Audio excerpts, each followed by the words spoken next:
good morning, good afternoon, good evening, wherever you are. Thank you so much for joining me today as we are here together for our weekly discussions based on the book, The Integral Human Being. As we continue, we are now in the series of parts of the book that are broken down, as you can see, in 9 parts. We're in the first part. And just before I talk a little bit further about it, I just wanted to say that this book specifically, which is the second book of the psychology series or the psychology collection, which is a series of 16 books authored by Joanna de Angelis. So when I refer to Joanna, that's the author, Joanna de Angelis, and she did so in collaboration with Divaldo Pereira Franco. And what is so amazing about it is that Joanna, created with this series of books a bridge between spiritism and depth psychology. And most well known person related to depth psychology is Carl Gustav Jung, the Swiss psychiatrist, psychoanalyst. But, anyways, in the next several weeks, we are together. I invite you to be here with me discussing some of the issues that she brings to us in this book. And she also talks a little bit about what are the therapy, if you will. And I don't know if we want to call it therapy, but therapeutical avenues for us to as we confront, as we become more keenly aware of things that we all go through, because this is quite universal, then how to deal with that. And if we consider how truly, truly vulnerable we all are, humanity right now is undergoing so much pain, so much suffering. So to me, this is another gem of a book. It's a gift because it puts us to understand some of the root causes and perhaps some alternatives or solutions to our issues that we face on a day to day. So today we are going to talk about fears, right? Fears, which is part of that first part. But let's keep going. Um, how we gonna do this with discussing fear? We are going to do this by as we broke down the book in 40 chapters and divided, as you saw before, 9 parts. And today we're going to talk specifically about fear. And fear is the fourth chapter, but is our fifth week together in that first part, which is called Perturbation Factors. And I'm really excited because when we discuss that, and we've been here for about a month together, and we have discussed several aspects that are already identified as a source of disturbing issues that are common to all of us. We all deal with them differently, and when we start to look at the commonality, and I say they're very unique, but they just keep, she puts in those categories, right? So we start to see a pattern. We already identify that those are all, let's say, from boring routine or boring life to so much anxiety, and it's a gamut of emotions, right? We are all dealing with different types of defense mechanism, and they help us truly to survive. So let's think about it. There are four basic human emotions that include anger, joy, sadness, fear. And today, right in front of us, we are discussing fear. And what is fear? Fear is, as I said, a basic emotion, not pleasant, right? But why do we have this emotion as part of our basic repertoire of emotions as humans? Well, they're there to cause us, for whatever reason, it's an external input that come to us, and it puts us in a sense of alertness, right? Because there's a belief that someone or something is dangerous, or someone or something is likely to cause pain, or it is a threat to my life, right? And so fear exists to push us in, and lots of hormones coming to us as a result of fear. But it puts us in a position to be alert and be ready, right? Be ready to fly, to flee, to be ready to if necessary to fight. But it's a condition of, something is there to get me. And I have often joked about the notion that, it is fortunate, but we no longer live in the African savannah, right? We are not this really weak prey to, say, lionesses during their hunt. We're not. But let's pause to think about what causes us to feel free in our modern life, right?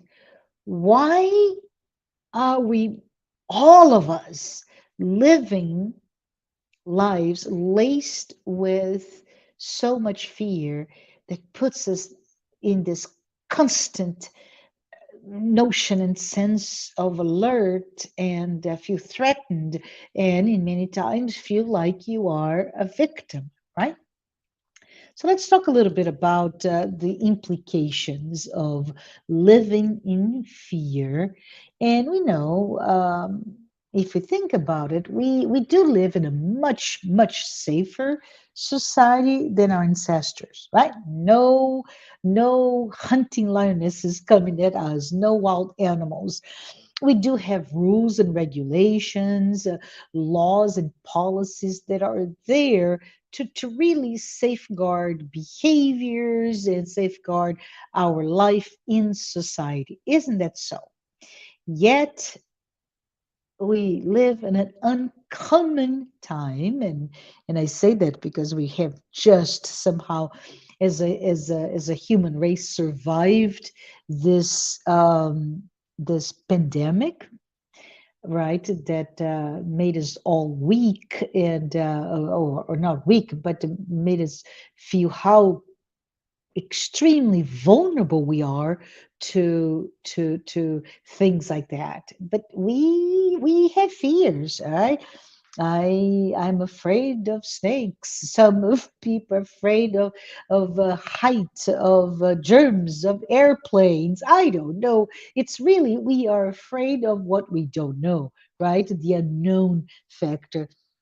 And if I'm trying to really categorize those sources of fear that we live today, it's the number one, right? We're afraid of dying, something that's going to come and it's going to kill us, which is why fear exists as a mechanism to protect ourselves. So that's all good. We also are afraid of being rejected, right? Of being abandoned, of being canceled in this cancel society. It is very clear, very present, very difficult for all of us, be it as a child, a youth, or a young adult, or my age. We are afraid of being discarded, put to no longer the in group, the mainstream, or whatever. And that fear of rejection is very, very important for us to think about it. And of course, the fear of failing, and that's interesting in itself because if we have so much fear of dying or failing, we need to think about those concepts of death and life. We also need to think about the concepts of who are we failing, right? But anyways, Joanna just wanted to say here that she states in this chapter that fear assaults all human beings as a result of the sociological factors, psychological pressures, and economical imposition. And it's very important for us to think about it. It is a lot of pressure. No hunting lionesses, but it's just the society that we are immersed in puts such tremendous pressure to us, in addition to our own psychological and economical environment. And these pressures, if we think about, really pushes to different emotions that include either, in some cases, irrational violence, right? I'm under attack. And what do we do when we're under attack? We fight back. We tense. We do whatever it takes to safeguard our sense of self. Or in some cases, it may lead to so much fear that will lead to anxiety. We talked about anxiety last week, but it can also, if we veer even further, the third basic emotion, right? Which is that sense of sadness, sense of loss, melancholy that can go all the way to depression in a pathological sense. And I want to just stop here to say I mentioned, right, that we live in a safe society.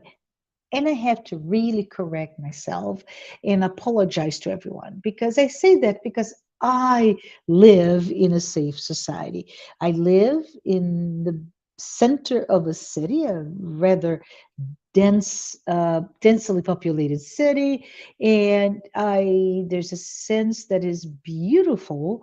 Not to advertise where I'm from, but in a sense that I can walk out of my building at 2 in the morning and I don't feel threatened by a gang of violent individuals coming to assault me. The reality, this is not true for everybody. In fact, if I go back to the two other cities that I lived the previous part of my lives, neither one of them I would dare to do that, right? To just walk out in the dark by myself, and I'm in a better situation than so many out there.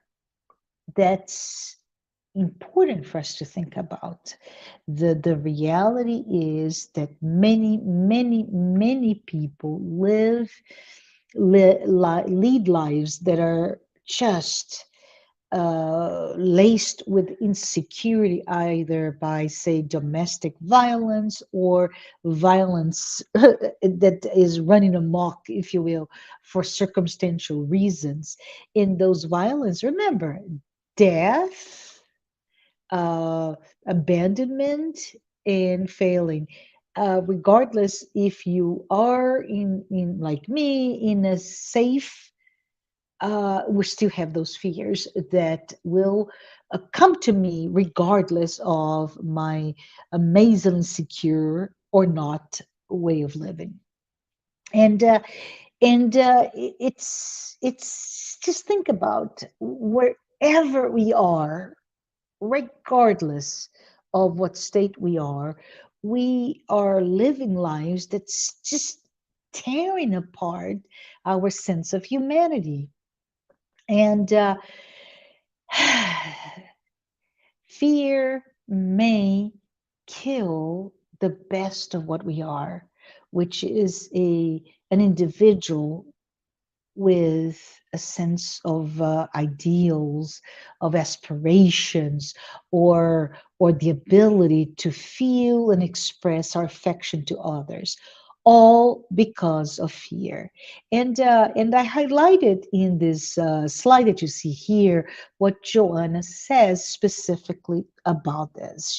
Joanna said, as human beings imprison themselves ever more deeply by justifiable fears of unstable relationships with other individuals. So she's really moving no outside of the realm of physical fear to emotional fear, right? So as human beings imprison themselves ever more deeply by justifiable fears of unstable relationships with other relationships, many personal and collective islands of isolations are formed whereto individuals flee in expectation of balance as a means of surviving the chaos and aggression. And we could just stop here and go no more, nowhere else, because this is quite important for us to understand. The worst part of isolating oneself for fear of being rejected, which happens all the time. We do this to, as I said, to create that shield, that layer of protection that may shut us down and alienate us in such a state that will or may lead to a pathological state. And this is terrible. And I think here, as I read about fear, what can I do? What can we do? We are afraid. We do try to protect ourselves. And if you think about it, the reason we protect ourselves is so that we can sustain life, sustain our purpose, sustain our goals, right? And if I go back to the physical protection, and this is speaks a lot about my life. So I've been very transparent here, right? We feel there's so much pressure in society, and we're trying to protect. And you protect yourself, you protect your family, and you protect and you try to create that bubble, because imagine it is it a fruit of our imagination or not, we are trying to protect against a sense of violence that permeates the world. And we think, or real, there are criminals out there, right? And we work really hard to create a sense of balance, and we work so hard to create a sense of comfort even, and yet we feel that all of it is under attack, and there will be robbers, thieves, and or whatever criminal exists that they're gonna take and steal from us, or harm bodily, be vulnerable to bodily harm. And because of that, very physical in terms of fear, a type of a situation, we may end up building walls, electrical fences, security guards, more and more sophisticated systems to protect us, to protect that sense of, I can relax, I'm okay, nobody's going to harm us. And so we live an ever increasing life of isolation, right? And in doing that, depending on your makeup of your life, we may lose our sense of identity. The pandemic of the past, COVID-19 from 2020 on, with the movement of having to stop the spread of the virus, it pushed us into for several months and years into isolate ourselves for self-protection. It's very interesting, that movement. But how did I take that? How did you take it? Did you feel safe at home? Were you immersed in a loving environment that even perhaps if you were completely alone in a house, an apartment for those long months, but you had a network of support that made you feel safe, right? What about with all of that safety, physical safety, that in your imagination you feel that you're going to die? So all of this is quite dramatic. If we think about this picture that Joanna brings to us, it hurts me to even think about. And we're talking here because we need to understand, are we exacerbating or not this defense mechanism that is very good, very important for us to safeguard this life, right?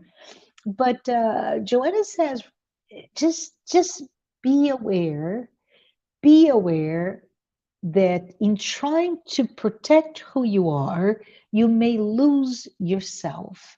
You may lose your sense of identity.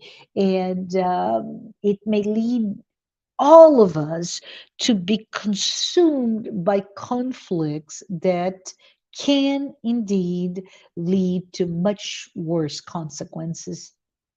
And so this is the picture that she paints to us when she's talking about fear. We have real or not so real fears out there, that the potential of things that may harm us. How are we dealing with the fear? How are we perhaps exacerbating those fears? How are we in one of the buckets, right? The fear of rejection. How are we dealing with that potential rejection? Do we isolate yourself, or do we follow? They're both, in whatever side of the spectrum, very, very difficult, right? How are we dealing with the fear of death? And in some cases, we protect ourselves so much, but in the other cases, you just say, oh, I'm so afraid that I'm going uh, to confront death and become an adrenaline junkie, right? To try to just throw yourself out there and be able to see how can I control my fear. And of course, the sense of fear of failing that hits all of us, and it hits all of us, especially in the West, because we live in this highly competitive society. So, in the zero sum game, right? Uh, if one wins, one has to lose.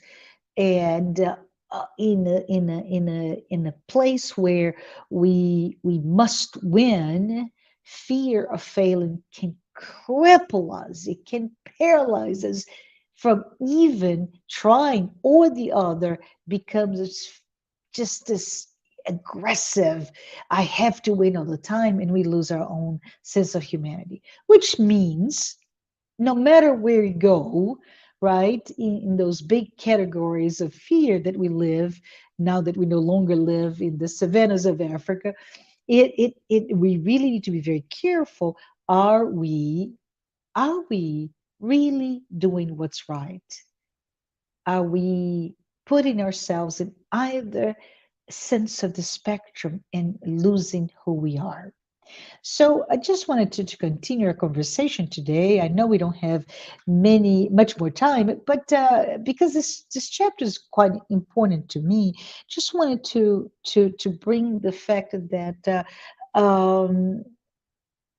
Joanna brings the notion of what are our societal values, and she cautions us that the values of our societies are truly at a critical stance because they are transitory. Yes, we talked about this before, and it's just interesting if we think about it, because what she means by that is that the significance of our values, whatever it is, your value, societal values, but it's your value, your choice of values. They, it becomes equally fleeting because society's content is under this constant renewal. Let's unpack this statement, because in a consumer capitalist framework that we live in, this society, and no judgment here, it is what it is. Every company, every economic type of system requires one to produce and many more to consume, and to consume we have to sell, right? And in this ever increasing driving force to sell, sell, sell, I have to create new fads, new behaviors, new expectations that come at a dizzying pace. Our we feel sometimes under attack. Oh, what do you mean? I don't have the right haircut, hair color, makeup as a woman. These things are come to us much more at a much more impact than men. But guess what? No, that industry has decided that let's just get the other half of the population to also have equal needs so that we can sell, sell, sell. But what I wanted to bring here before we close our discussion here is that our values may not be aligned with our purpose. Think about it. What is your purpose? Your mission, your life? What are your values? And what are your values in sync or not with those societal values, right? And all I'm asking here is to you, to me, to all of us, how are we and how much are we and what are we investing energy, time, resources? Are those investments aligned in ephemeral, transitory values or permanent ones? And if you think a little bit, what we're talking about in terms of value here, we may be talking about, oh, I'm investing my energy I don't know, obtain a physical possession, or not, but I'm putting all my values into an experience, right? Are we investing in the right ones? And again, this is a question here to put to all of ourselves. How are we investing of our time, resources, energy? And is it a coping mechanism to overcome all those sociological, psychological pressures that we're under? Why? Right? That's the question. What are we doing? How much of it are we doing? And why are we doing? Because unfortunately, this omnipresent fear that really torments most of us lies at the core of everything, right? Fear lies at the core of violence, at the core of even activism.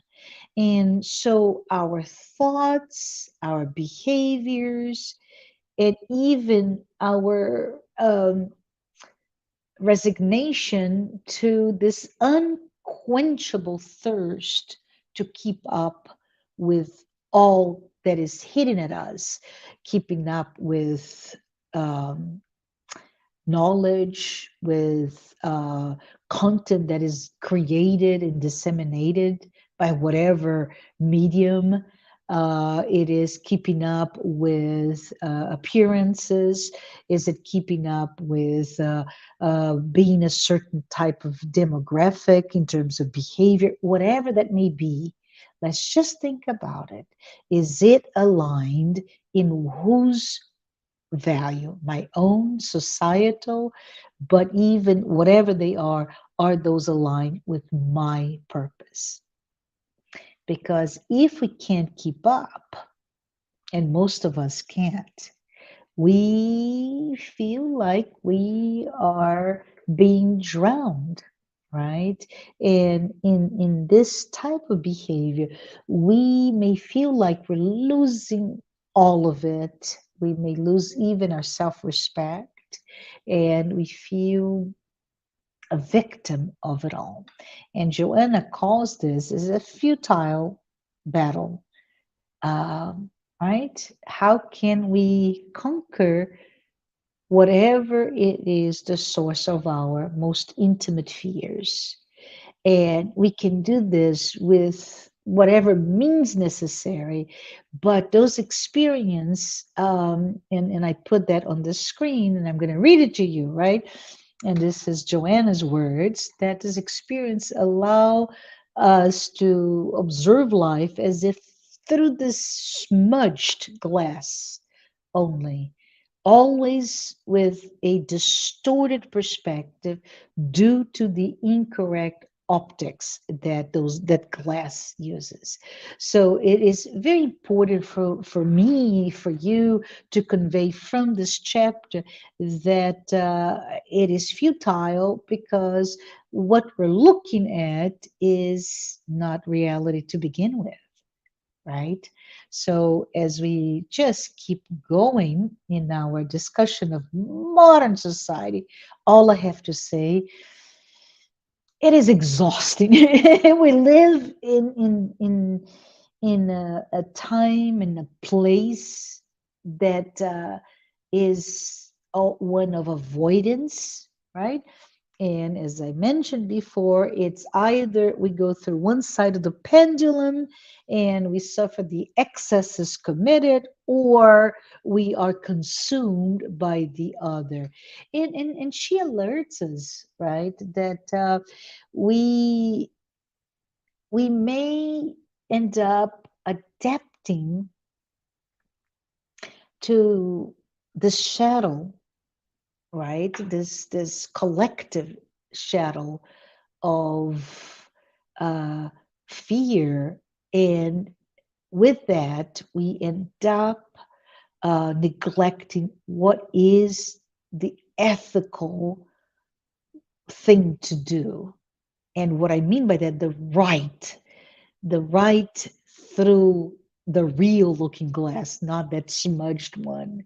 And because what she says here is that reality and the ability to see reality with the right perspective is what will lead us to peace.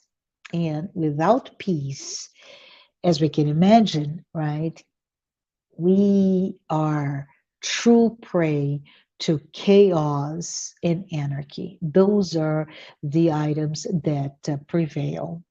And you can talk about, I love, what is this? There's a Brazilian musician.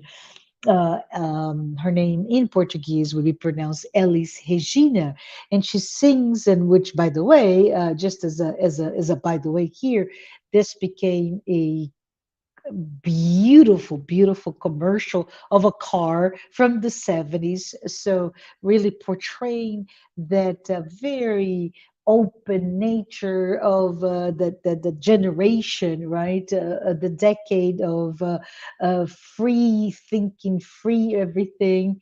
And we look at it from that very nostalgic point of view. And where are we today? right? Those old idols, those old nostalgic sense of freedom, and this is the freedom post World War II, and in the U.S. it just led to right at the time of Vietnam War, point counterpoint to love, freedom, and an era that really is an era of insecurity, right?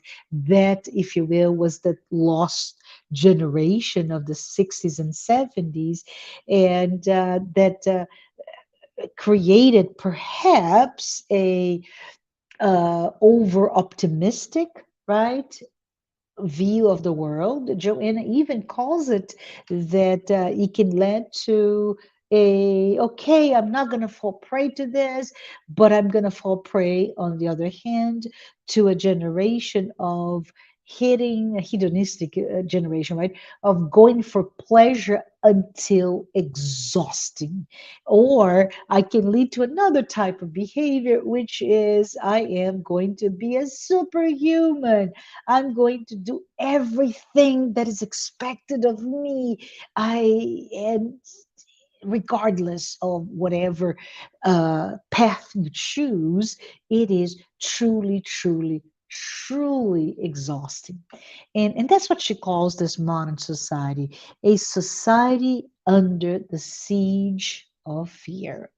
So as we go on to our last thoughts about it, just wanted to say that based on Joanna, she puts us in the idea that yes, we inherited all those fears from our past. And I'm going back here to my back because it's like all of this baggage that we carry, right? Or those that are being generated right now in terms of uncertainty and unknown, or excesses of whatever, excesses of behavior, technology, or isolated individuals, whatever they may be.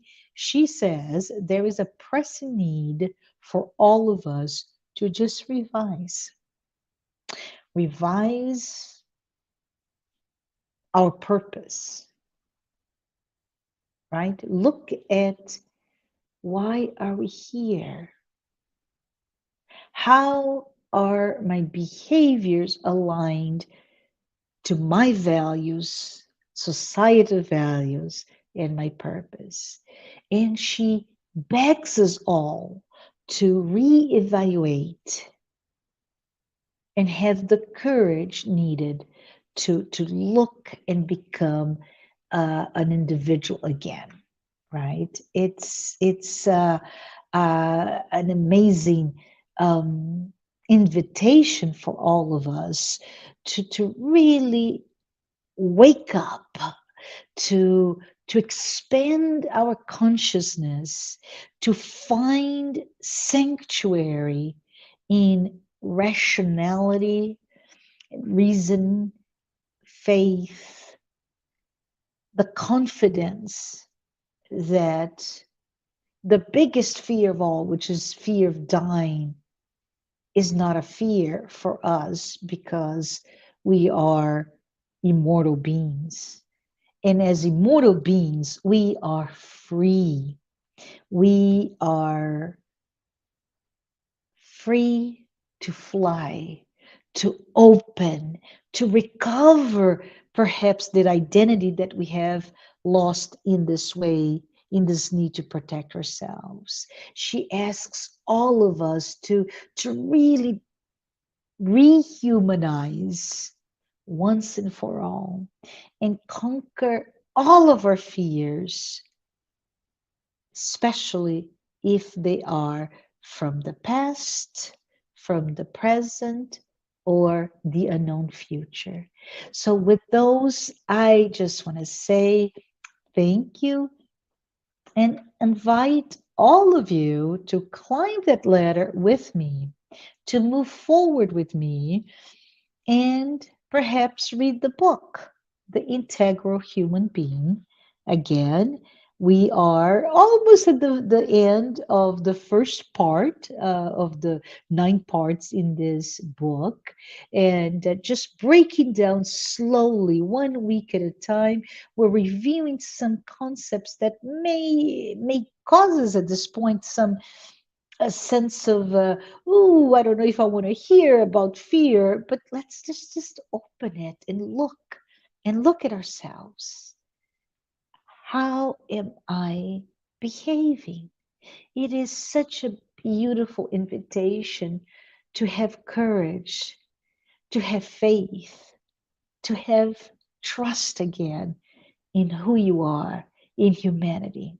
So, with that, I want to say thank you. Thank you for being with me. And next week, we are going to talk about loneliness as a member of the Solitude Center for spiritual living. This is at the core of what we study, right? The difference between loneliness and solitude. And we're going to talk about what Joanna brings in the integral human being about loneliness. Six, almost at the tail end of the first part, fifth, I'm sorry, of the 6 chapters in this first part. But I want to say thank you. Thank you for being with me. And I hope you come back for the next installment of our conversation. See you later. Bye bye.